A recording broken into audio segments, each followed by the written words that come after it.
and without further ado, I'd like to welcome Dr. Jonathan Last.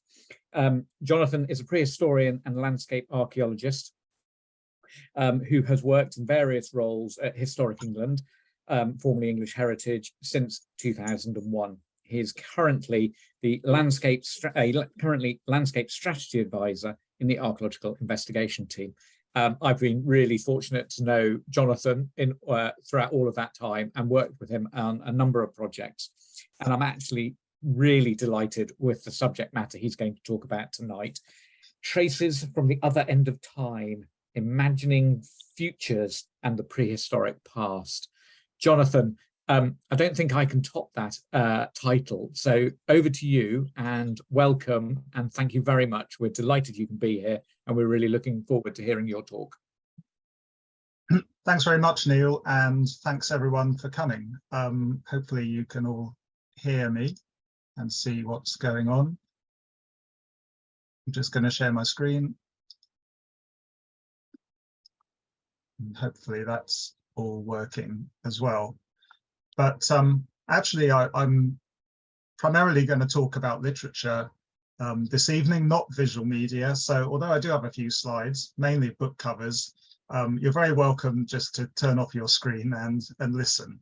I also wanted to say that I'm certainly no expert on this subject, the huge multi-dimensional world of science fiction. I've only read a tiny fraction of the literature that's out there. So I would love to know what science fiction has influenced you and your archaeological thinking. So please do use the chat to share that as well.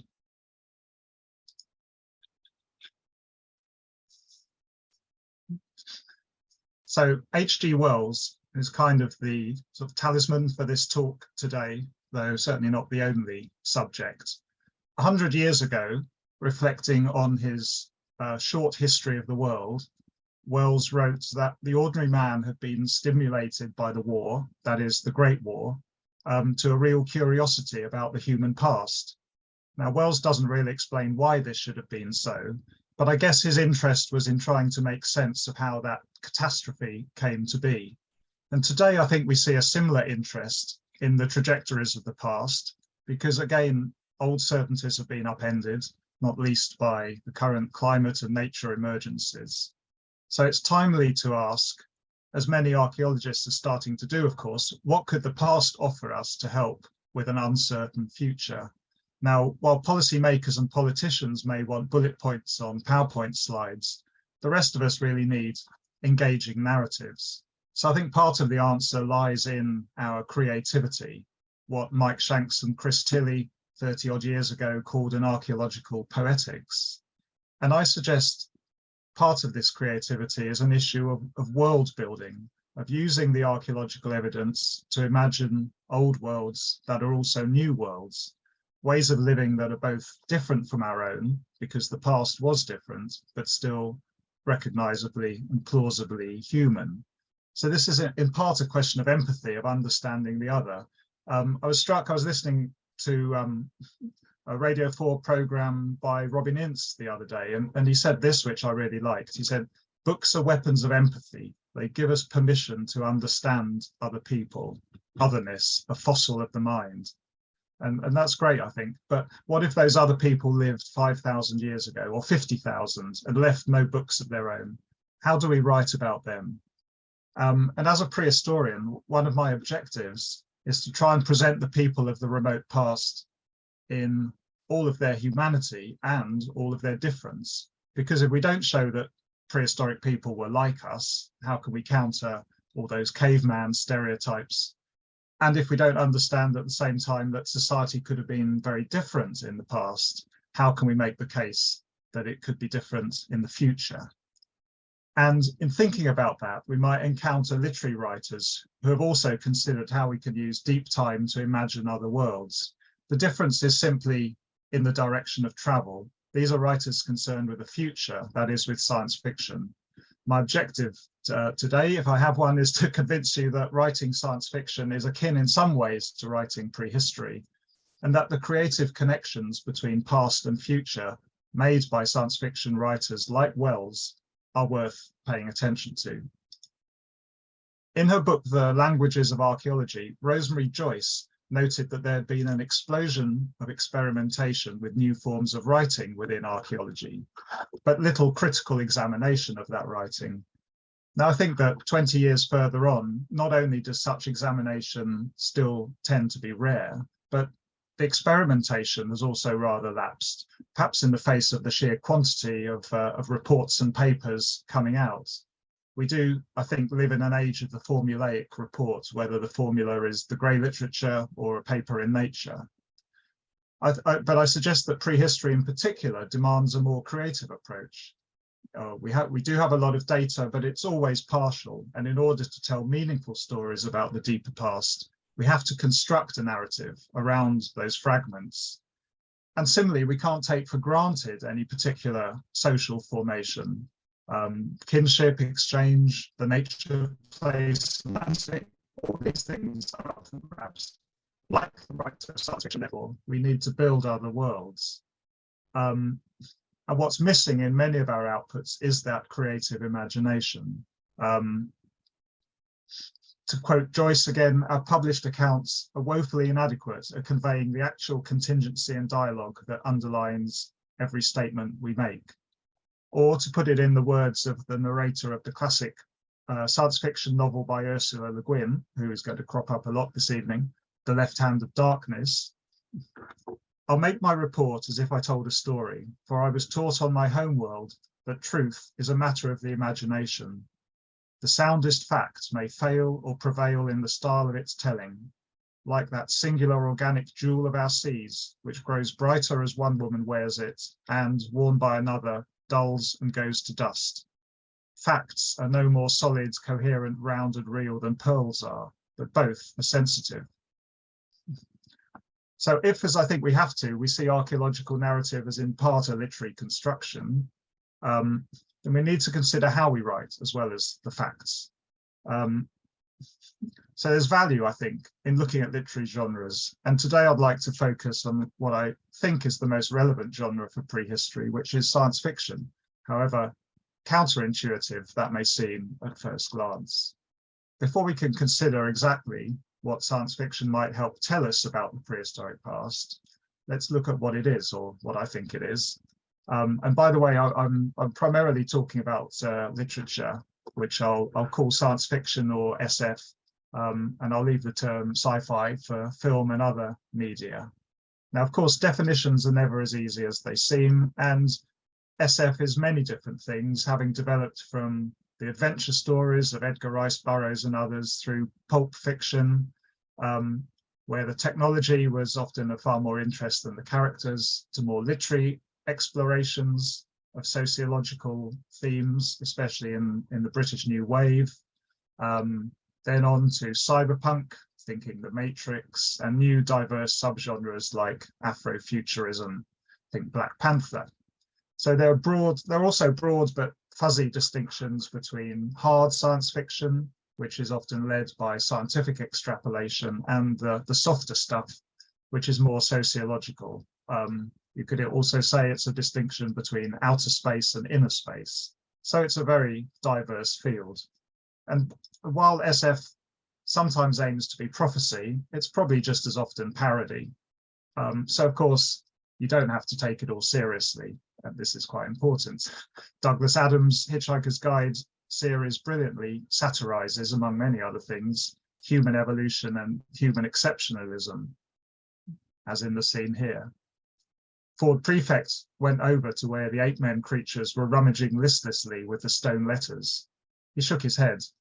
"Put the Scrabble away, Arthur," he said. "It won't save the human race, because this lot aren't going to be the human race.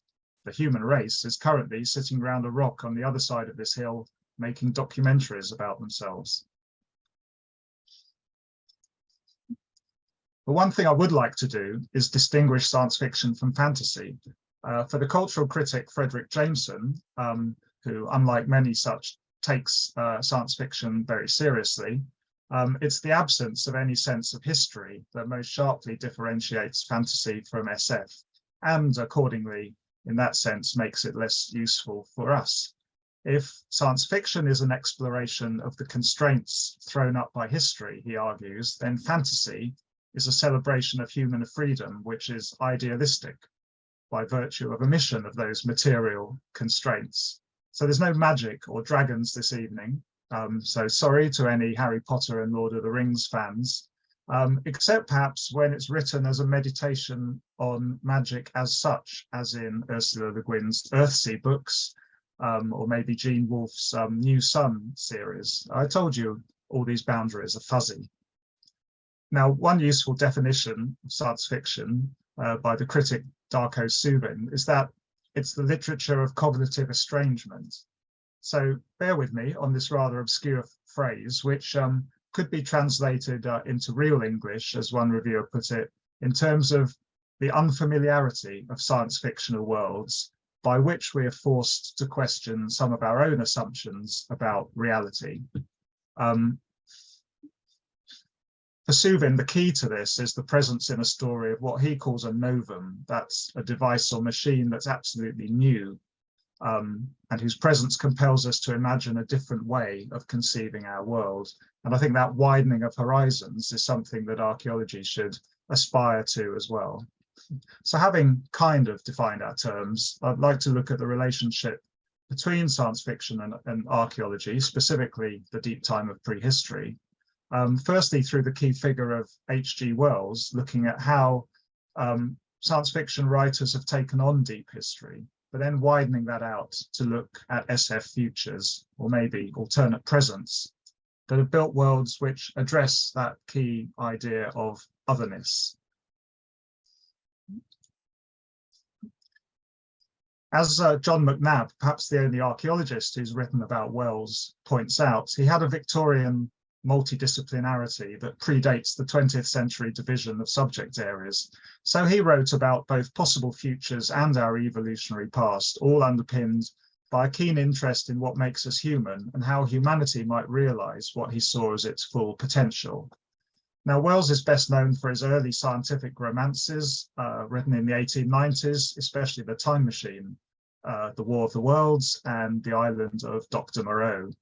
All of these reflect on some facet of the evolution of humanity, how social inequalities might become biological in a distant future, how our ambitions might be brought down by microbes, and how the boundaries between the human and the animal might be questioned.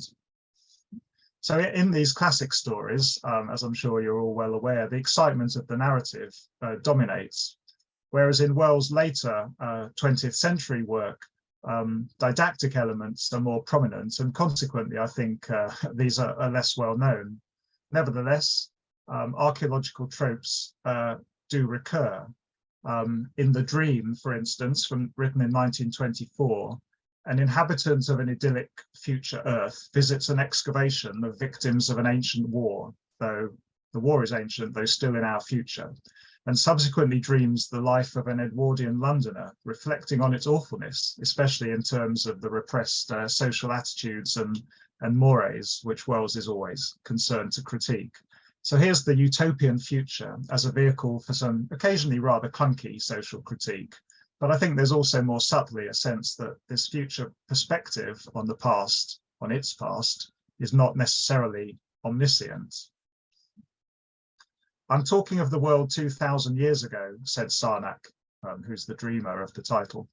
No doubt you have all been good children and have read your histories duly, but at this distance in time, things appear very much foreshortened, and changes that occupied lifetimes and went on amidst dense clouds of doubt, misunderstanding and opposition seem to be the easiest and most natural of transitions.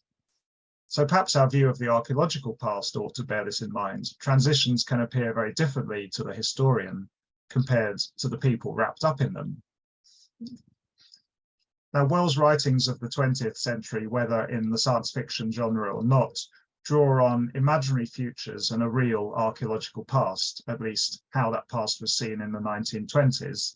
And admittedly, most of the interpretations wouldn't hold up today. But anyway, drawing on those, the future and the past to situate the present.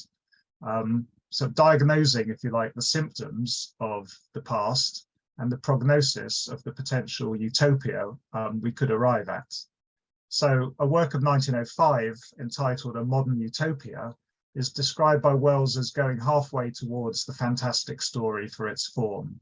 And it's obviously halfway a sort of political discourse on the issues of his time. So in it, he imagines Earth's twin planet out beyond Sirius, far in the deeps of space, and works through an alternate human society in terms of its government, economics, gender roles, etc.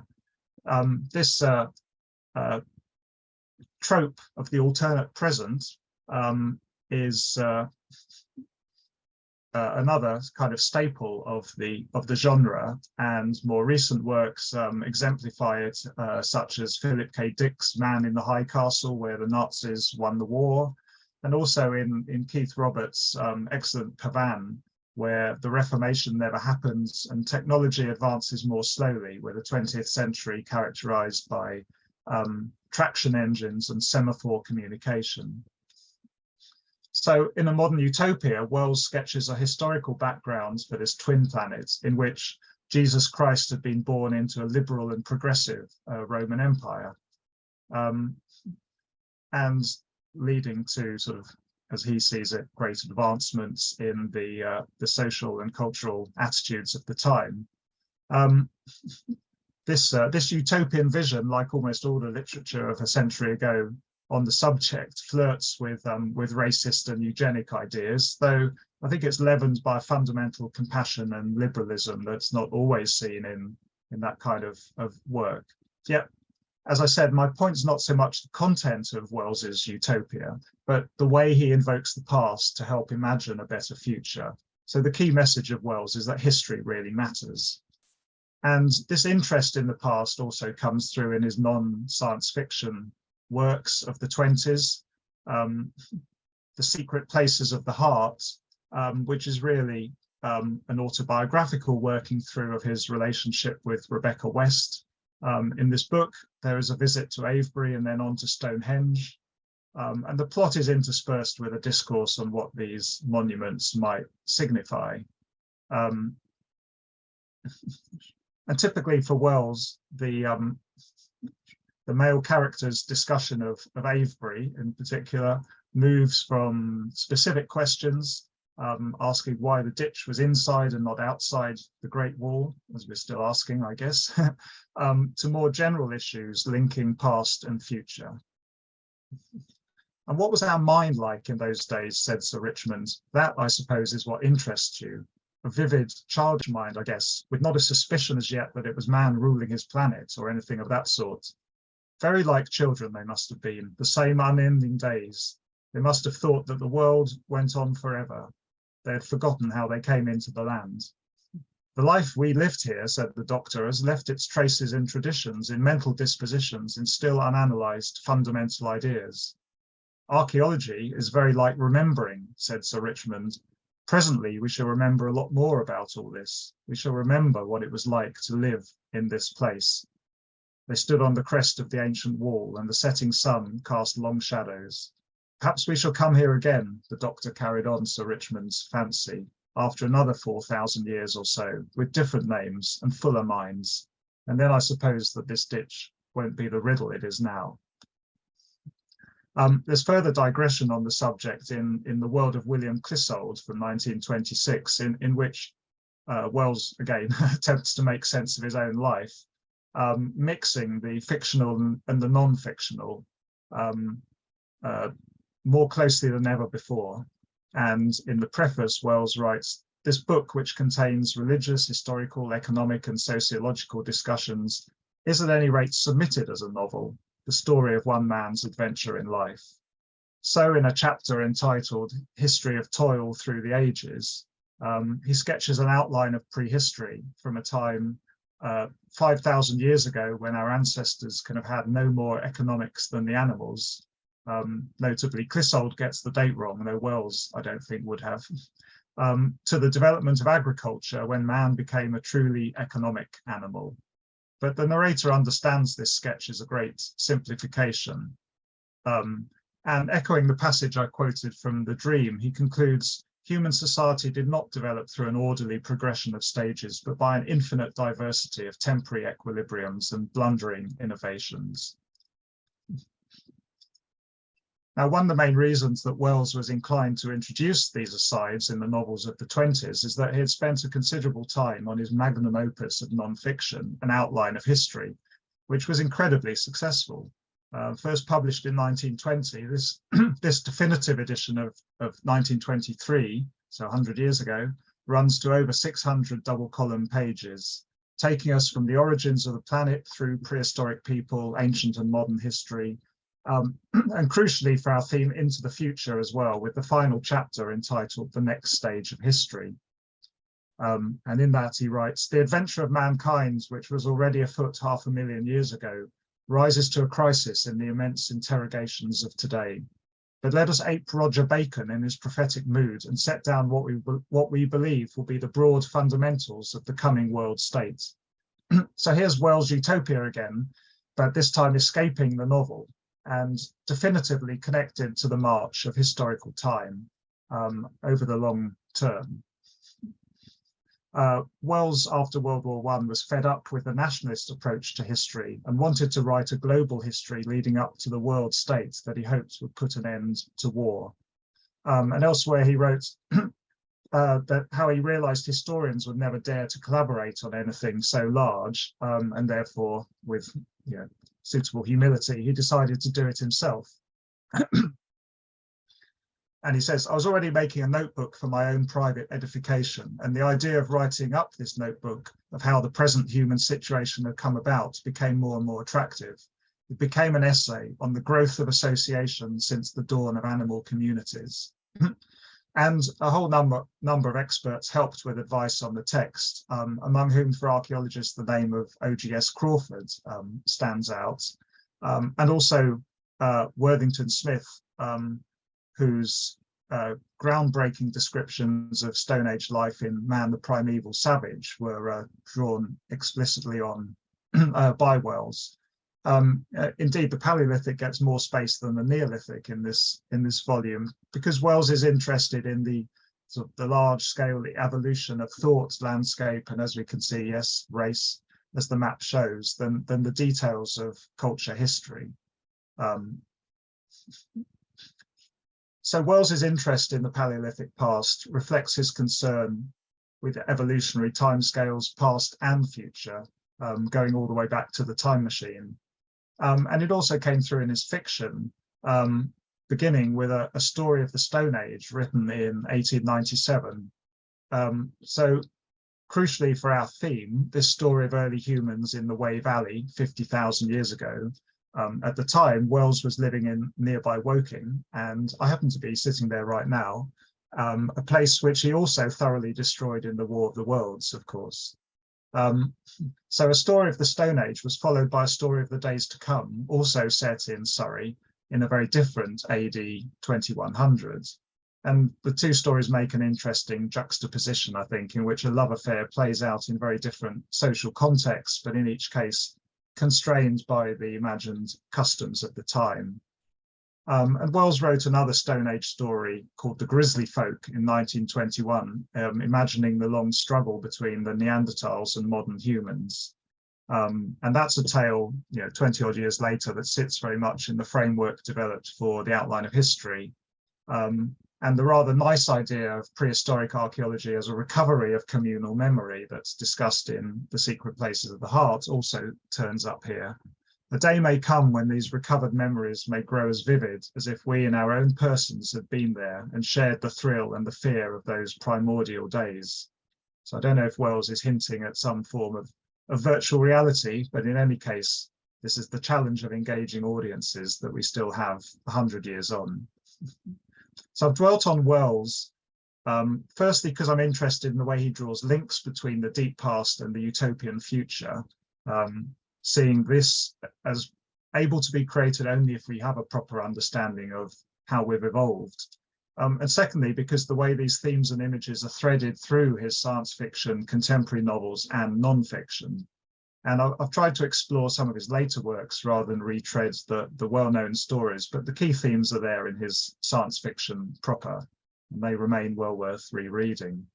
So whatever we think of the content of his histories, he's demonstrating the relevance of the deep past to the future, the projects of the post-war era through the milieu of science fiction.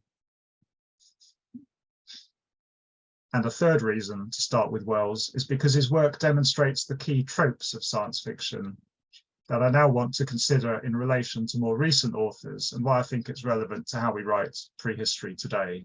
So not just looking for other direct connections between science fiction and archaeology, although we can note that Robert Silverberg, for example, has written about real archaeology as well as fictional alternate pasts, including this one about Romans in space. And I also should add that we shouldn't perhaps rely on science fiction authors to write very well about archaeologists. For example, this 80s potboiler, though it does make the important point that if you dig up a black hole, there might be significant conservation and archiving issues. Of course, we often judge the science fiction of the past by the accuracy of its predictions.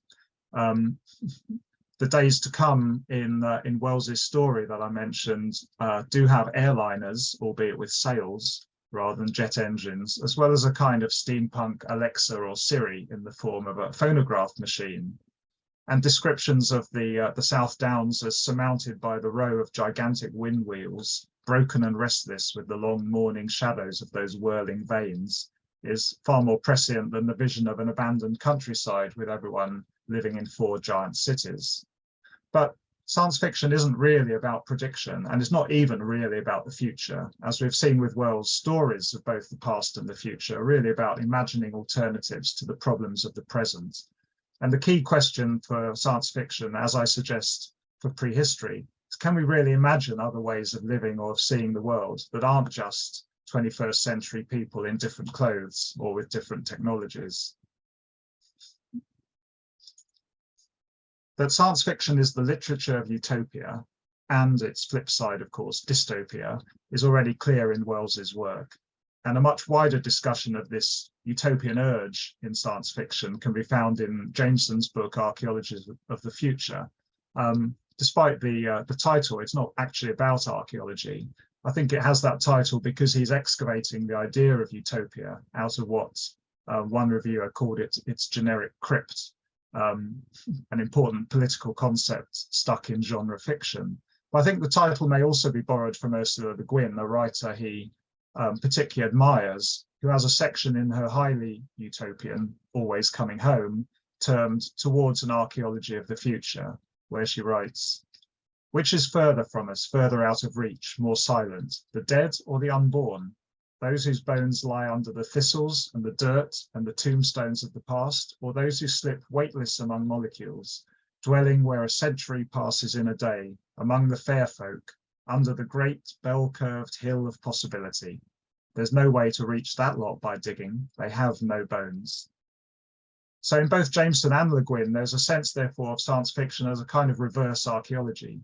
The future only really exists in our imagination in the present, but we can see it as akin to the archaeological trace, which is of course real, but also belongs simultaneously to 2 times, the past and the present. Now, I don't have time to unpick Jameson's rather academically dense argument in any detail, but we can sort of pull out a few key points which have to do with the following. The idea that the imagination of alternative social forms in science fiction is always political, because capitalism is so entrenched in our worldview that imagining alternatives to the present order will always be non-capitalist, as they are, for example, in Always Coming Home. So much post-processual archaeology, of course, has set itself as a critique of capitalist ways of looking at the world. And I still feel this is a key role of archaeology, as the recent success of Graeber and Wengrow's The Dawn of Everything has shown. But in recognizing the utopian nature of this kind of interpretation, we are drawn to the work of science fiction, which, as Jameson puts it, forces us to think the break itself, the break between the present system and the radical difference that is the imagined utopia. So Jameson argues that the apparent realism of science fiction conceals another temporal structure, which is not to give us images of the future, but rather to defamiliarize and restructure our experience of our own present.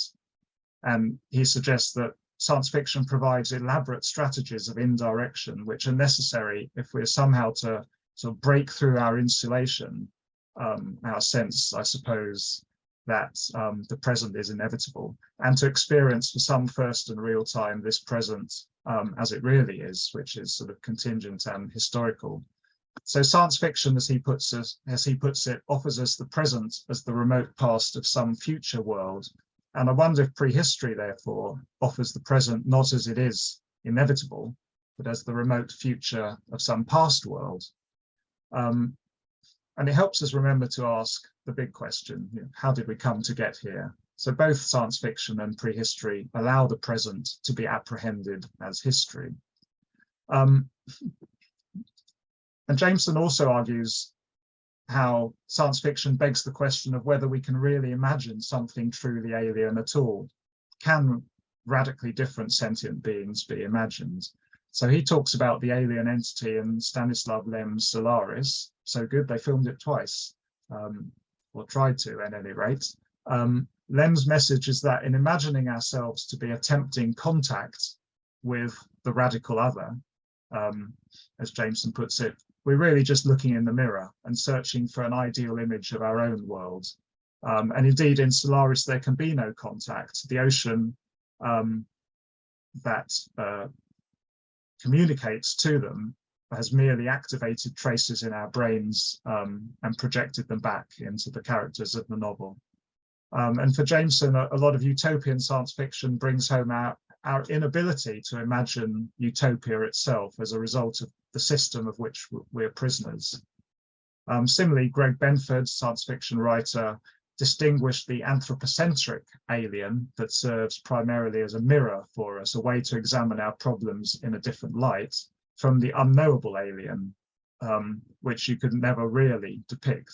But that's fine for archaeologists, I think, because our prehistoric aliens may be a long way off in time, but they're firmly terrestrial, firmly anthropocentric.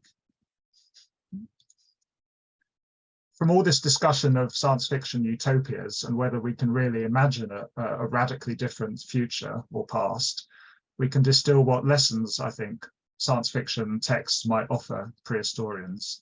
There is a diversity of forms of otherness out there.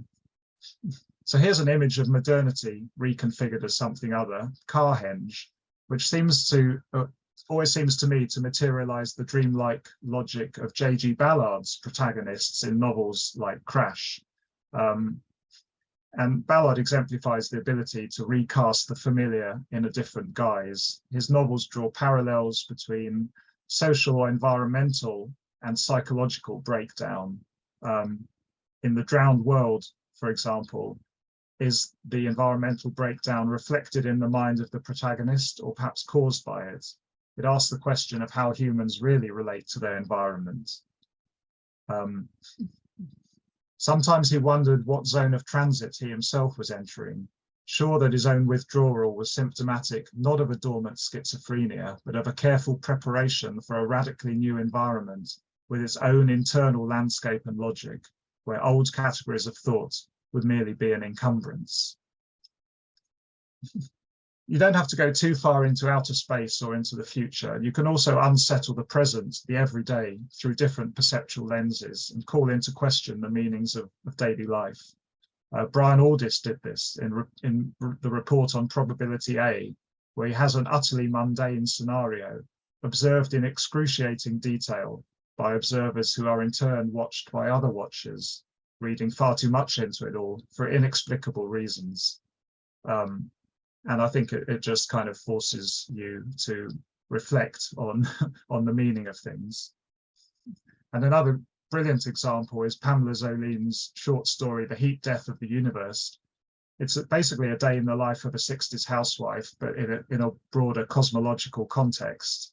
And the author said it was an attempt to make sense of general data by making analogies between entropy and personal chaos. And I love the way the story presents the everyday housework as a series of fragments, finding unexpected connections and suggesting how small actions are part of a bigger picture.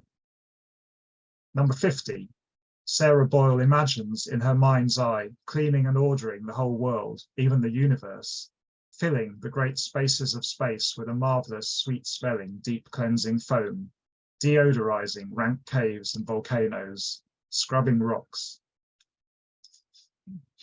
The relationship between people and their environment is a key concern for prehistorians, of course, and science fiction writers have also often engaged with it, particularly by inventing extreme or just very different environmental backgrounds. So Brian Aldiss's Heliconia has a long year measured in millennia, over which environmental conditions vary greatly and affect human society over the long term. But the book's success lies not in the abstract account of a very different world to Earth, which draws on James Lovelock's Gaia hypothesis, but in the personal stories interwoven into that. And I think we probably have a lot to learn from authors who can build a world and inhabit it with plausible characters, as we try often without perhaps great success in our writings as archaeologists to sort of tack between the different scales of artifacts, sites and landscapes in our interpretations. So world building certainly can't be at the expense of things like character and plot, as Ursula Le Guin put it. Simply listing marvels and wonders lacks moral resonance without a novelistic subject. And in her own work, The Left Hand of Darkness, she links the environment of the planet, winter or Gethen, to the nature of the societies that have developed. The fact is that Gethenians have never yet had what one could call a war. The weather of winter is so relentless, so near the limit of tolerability, even to them with all their cold adaptations, that perhaps they use up their fighting spirits fighting the cold. But her real interest in this novel is throwing into question ideas of gender identity. The king dropped the picture cube and stood swinging from foot to foot, staring at me or a little past me, the firelight shifting on his face. They're all like that, like you?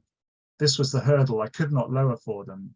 They must, in the end, learn to take it in their stride. Yes, Gethenian sexual physiology, so far as we yet know, is unique among human beings. So all of them, out on these other planets, are in permanent chema, a society of perverts.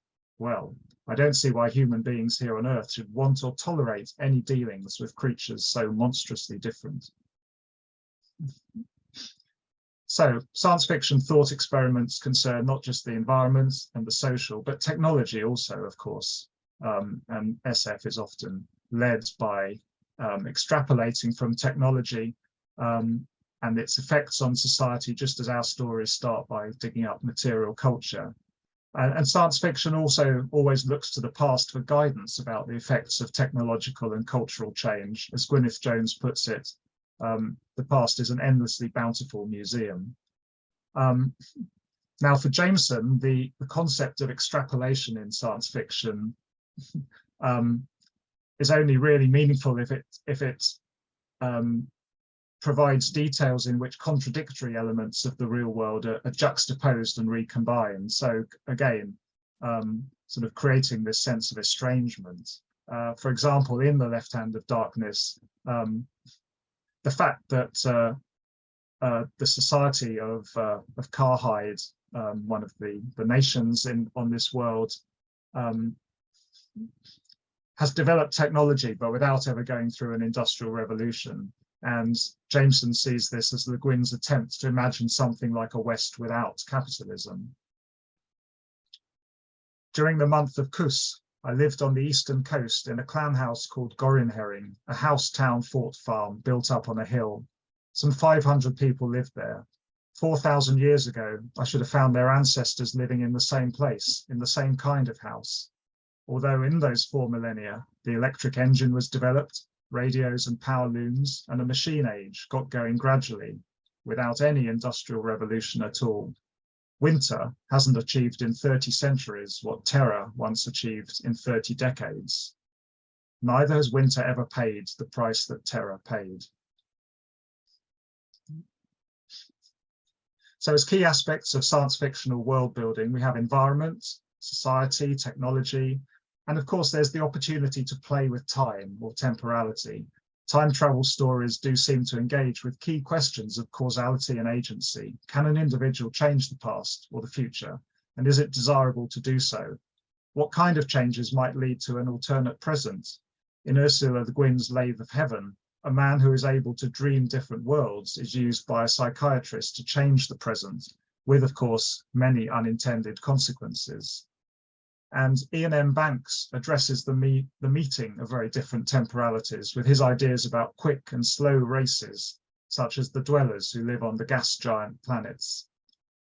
As the dwellers saw it, to be quick, to live life that precipitously, was to condemn oneself to an early end. Life had an inescapable trajectory, a natural curve.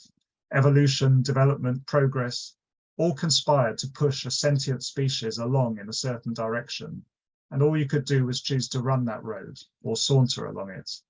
The slow took their time, adapting to the given scale and natural limits of the galaxy and the universe as it existed. And finally, in our exploration of writing the other, we have the classic alien encounter. This ranges from the explicitly archaeological, like Brunner's Total Eclipse, where a human expedition is trying to puzzle out what killed off an ancient alien civilization, to the anthropological, as in Michael Bishop's Transfigurations, where the first part of the novel spoofs an ethnographic field report.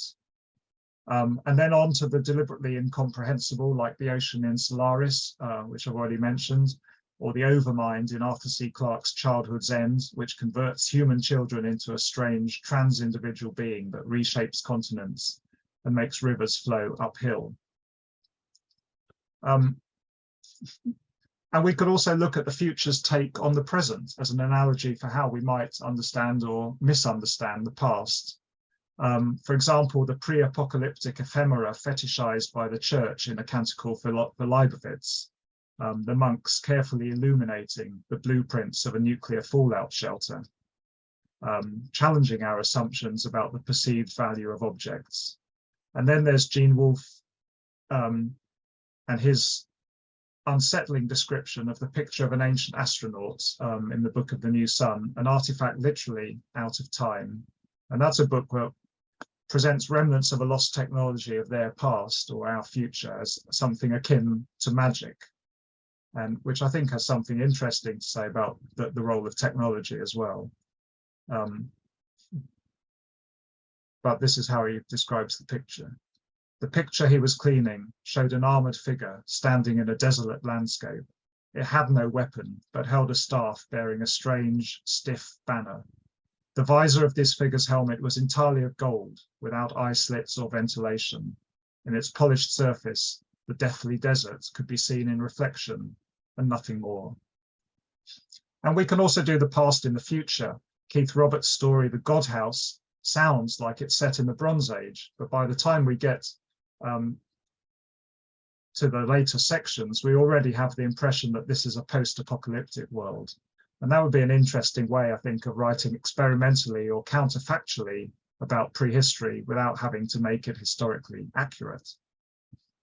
Behind her, crowning the nearer height, was a village of thatched mud huts, surrounded by a palisade of sharply pointed timbers.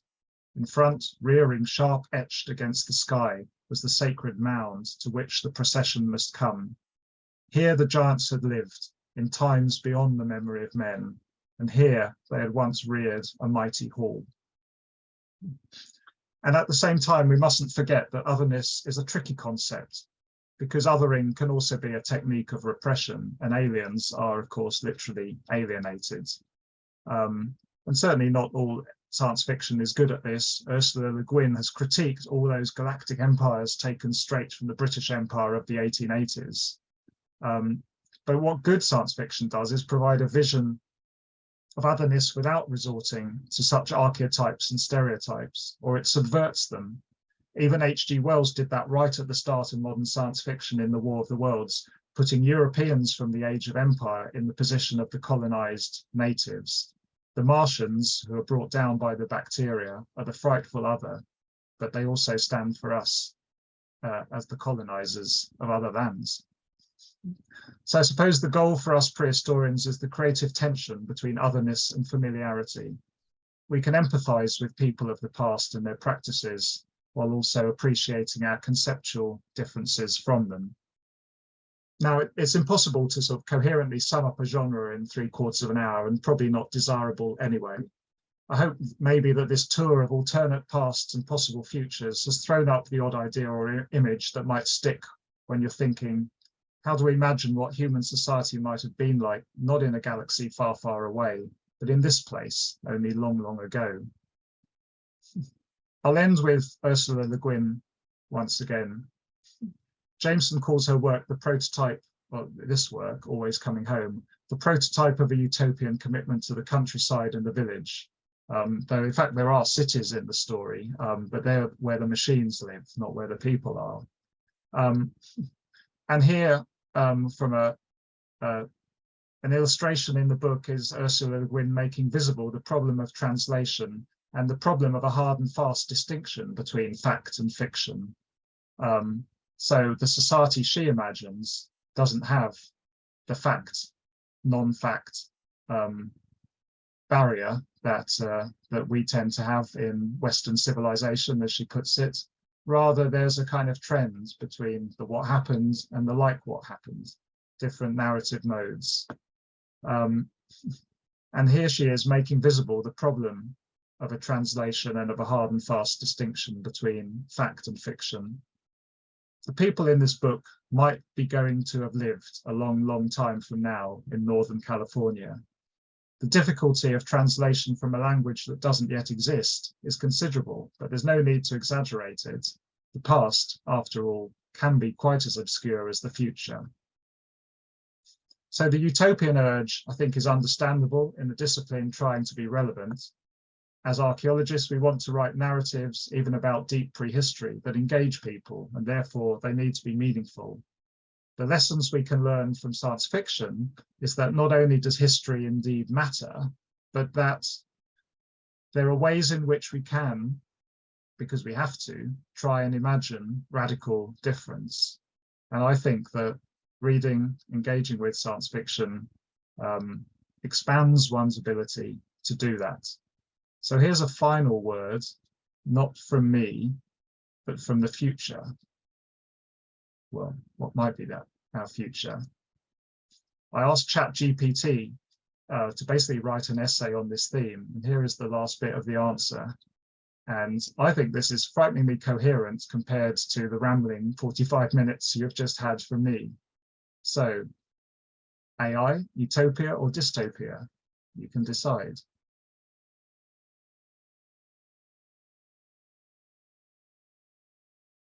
Thank you very much. And I'll stop sharing. Thank you, Jonathan. That was absolutely fantastic and possibly slightly mind-blowing at the same time. I was really taken with that sort of infographic you showed at the end there from Le Guin, and what you were showing there about that barrier.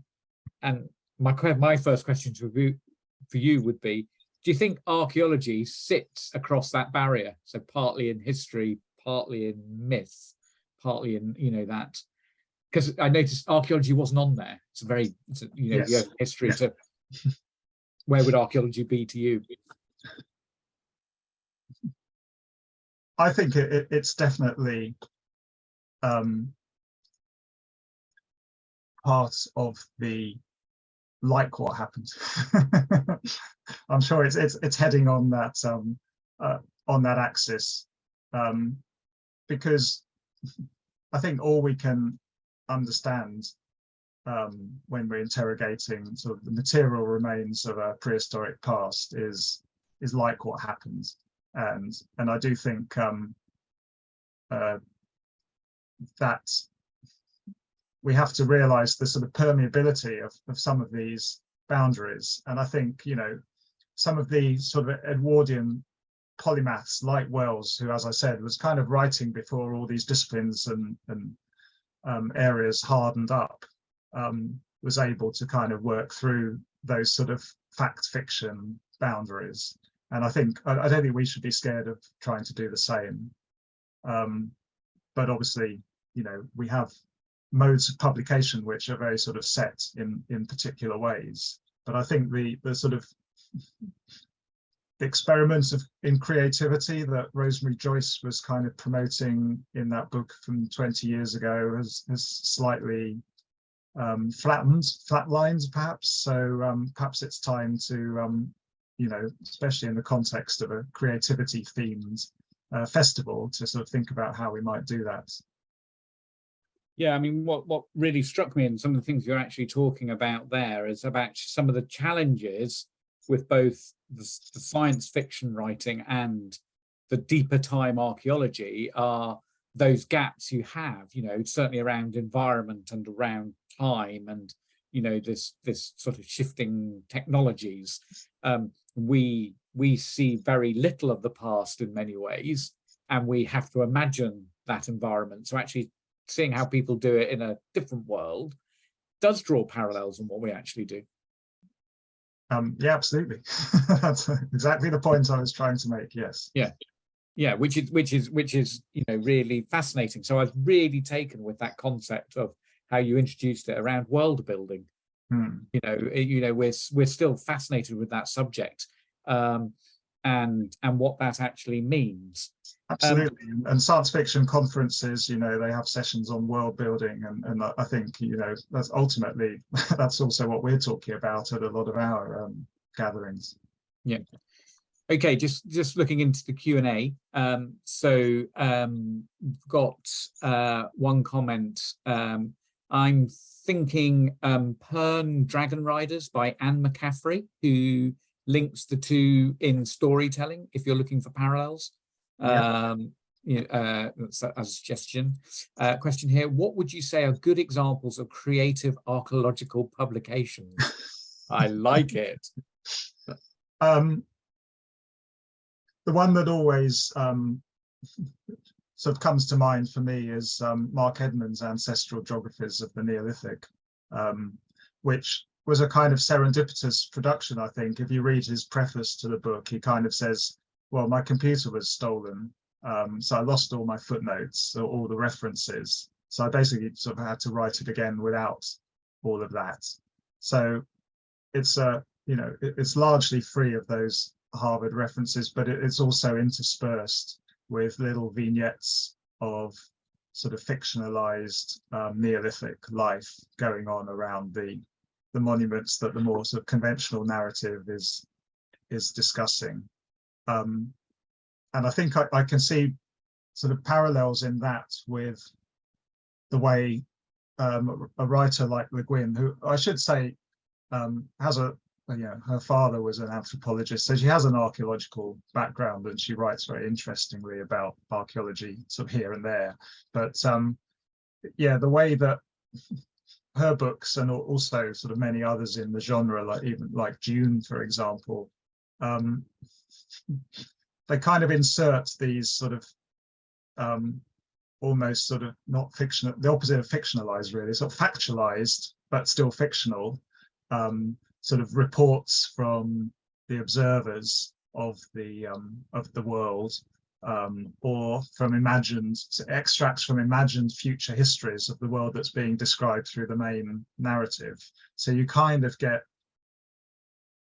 the story, but you also get the detail is filled in by these little interspersed vignettes. And I think almost turning that round for archaeology, tell the story and then sort of fill in the color with the vignettes.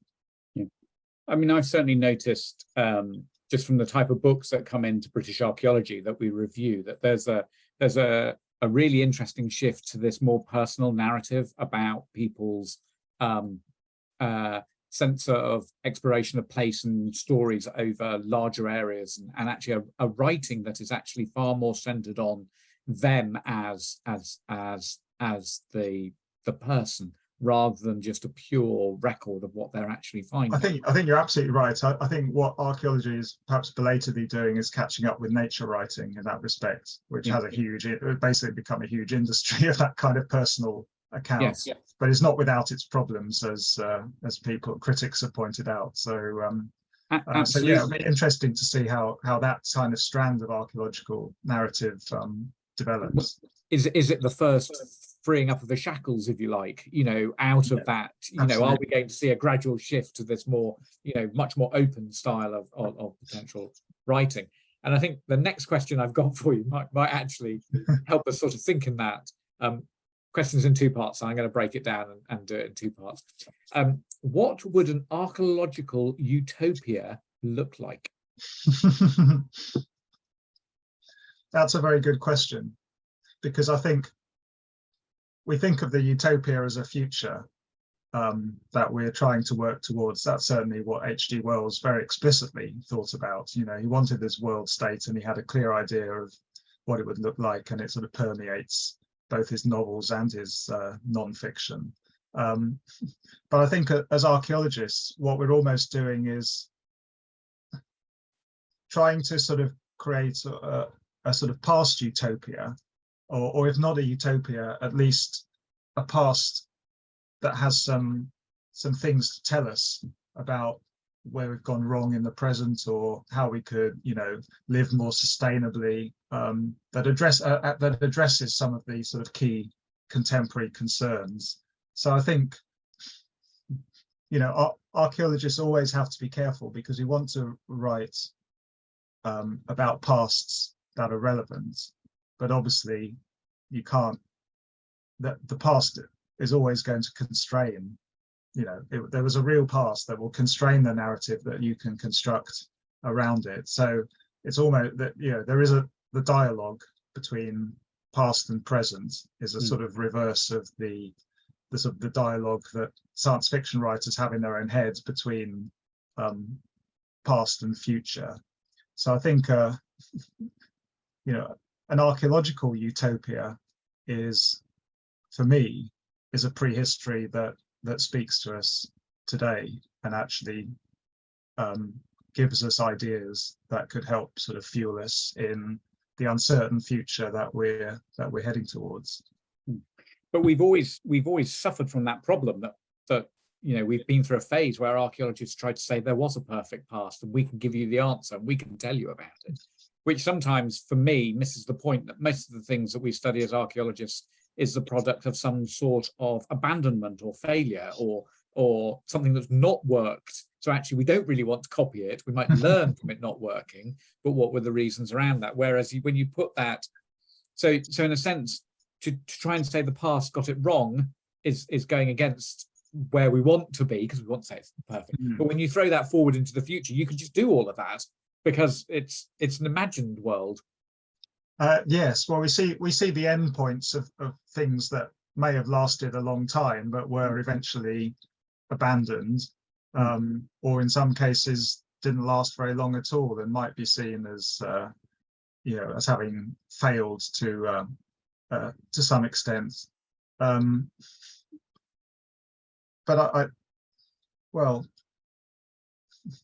I suppose that we have to be careful about trying to be sort of too didactic in the lessons we draw from the past. But I think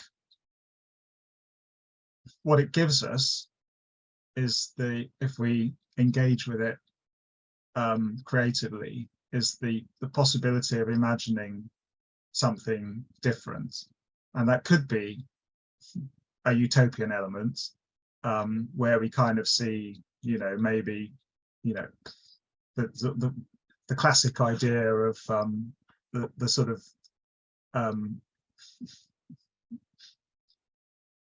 early society that was more in tune with nature and with its environment, and sort of trod more lightly upon the land, and the sort of concerns we have about sort of trying to reduce our own footprints on the planet. Or we can see it as a dystopia. Dystopian futures are basically warnings of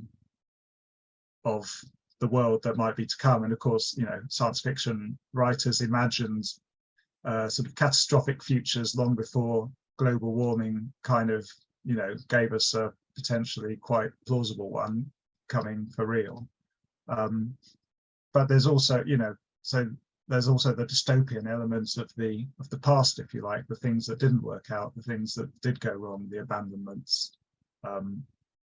And I suppose my point is that we can draw lessons from both of those if we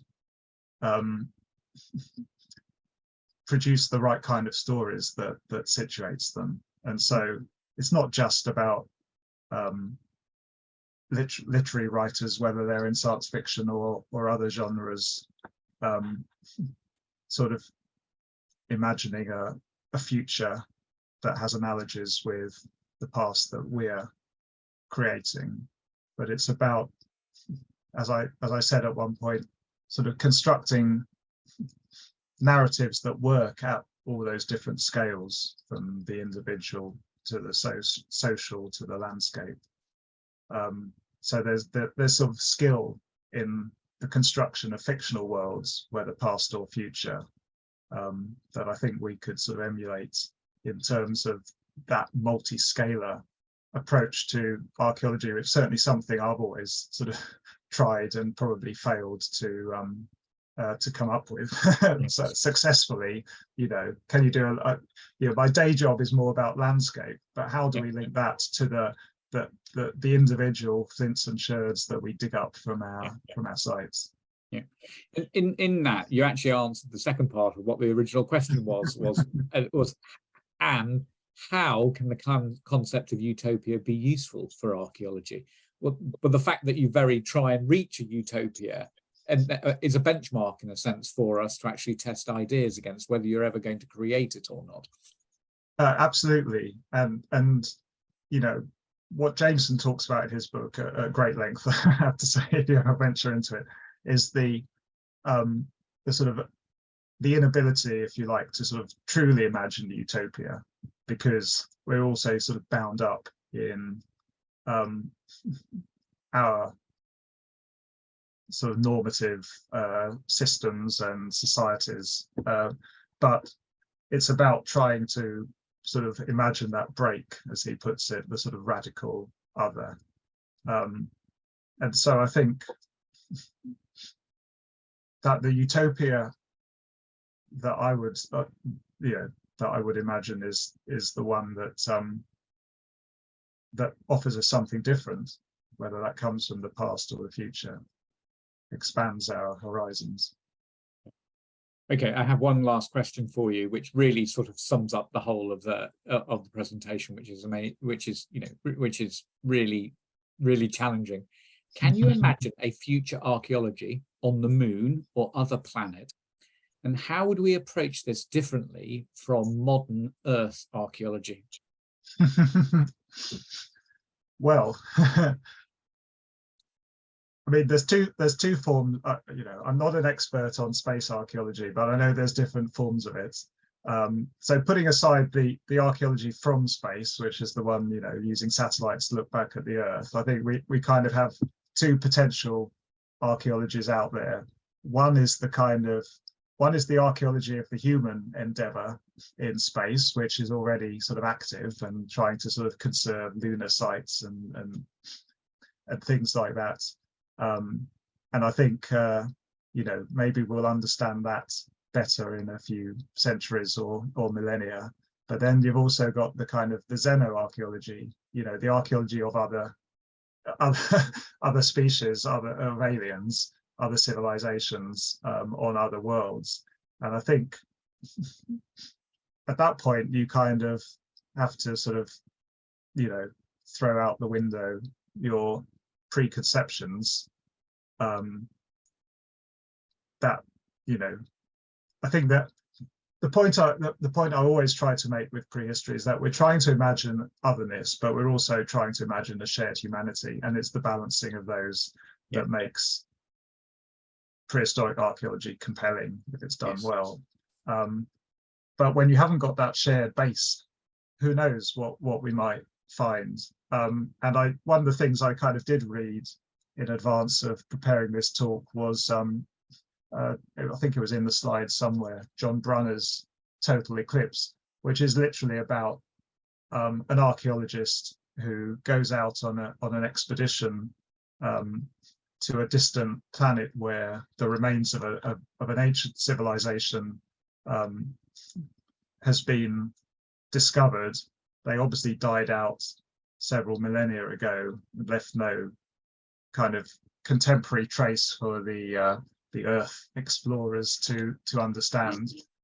And the novel is basically about sort of figuring out what happened to them, and is of course intertwined with the sort of social issues and dilemmas facing a small community of archaeologists and other scientists investigating this planet and sort of living there in isolation. So I would, rather than try and devise my own kind of alien archaeology, I'd suggest you go and read Brunner. I think that's excellent. What fascinates me is how might we imagine another life form looking at us and creating a sort of a new archaeology from their perspective? Would they actually then look at the same things that we do? Would they start from the same start point? So again, which is again just trying to really flip the whole question, isn't it? Absolutely. Would they have an archaeological concept at all, or yes, so yeah, I mean, I think again, as I touched on in one of the slides, there are very good examples of science fiction writers kind of imagining how the present might appear archaeologically to future human society. I don't recall reading a book where you have actually an alien protagonist being the archaeologist investigating humanity. So if anyone knows one, pop it in the chat, because it sounds really interesting concept. Yeah, no, that's brilliant. Right, Jonathan, I just want to say thank you very much indeed. There are a few thank yous in the chat that I'm going to read out. But everyone, please do fill out our feedback survey if you could. We've already put the link in the chat for you, and we will be posting it out in a follow-up email. We would love to know what you think about tonight's talk and what other subjects you might want us to do. Obviously, this one was particularly crafted for the theme of the festival this year, which is archaeology and creativity, and the importance of this concept of really exploring imaginative ways of actually creating our narratives and our dialogue. Indeed, Jonathan, one of the thanks in the chat has come in. This is from Gail. Thank you very much, Jonathan. Much to think about and inspiration to create. In terms of our commercial archaeological deliverables, we need to think beyond just a book, traditional mono, TAD mono, to a range of deliverables, a balance of media, be creative, to imagine and record the evidence in a factual report at the same time. It's getting that multimedia balance right and different ways of actually communicating what we're doing. Well, absolutely. You'll have to find someone to do a different talk on the whole kind of TV and film side of science fiction. Definitely. I think we've covered enough ground for now. Yeah. But it's a really good important point. Okay, so it just leaves me to say thank you, Jonathan. The next This is Archaeology lecture will actually take place next week. And again, it's free to access for everybody, part of the festival. And the title is Nina Frances Layard and Queering Archaeology. It'll be delivered by Dr. Shubha Robert William, who will be using the findings of her recently completed PhD to explore the writings of the 19th century female archaeologist, Nina Frances Layard. This one's going to be another fascinating talk, really exploring both how people write about their experiences, but also communicate it, and of course also illustrate these activities in their journals and the such like. So please do join us for that. That is on Tuesday, the 25th of July. If you want to take part in anything else, please head over to our website. You can find our full Festival of Archaeology events listing service on there. You can find out the activities that are actually going on. Just to really flag, the last weekend of the festival on the 29th of July, we'll all be heading down to Greenwich Park in London for a final family fun day of archaeology in the park, with lots of events and activities happening throughout the day. So if you can, please do come and join us for that. But for now, thank you to everybody who's attended. Lots of great comments in the chat. Again, thank you for that. Some fantastic questions. And Jonathan, thank you so much for expanding our minds into the outer universe and helping us reimagine our pasts. Thanks very much for having me, and I'm always happy to continue the discussion with anyone who'd like to. You can find me on Twitter. I think I've been tagged in some tweets about this talk. Yes. So, yeah. Absolutely, and I'll be thanking him on Twitter as well, so you'll be able to get his links from there. So Jonathan, thank you so much indeed. That was really brilliant. Thank you everyone else, and good night. Bye.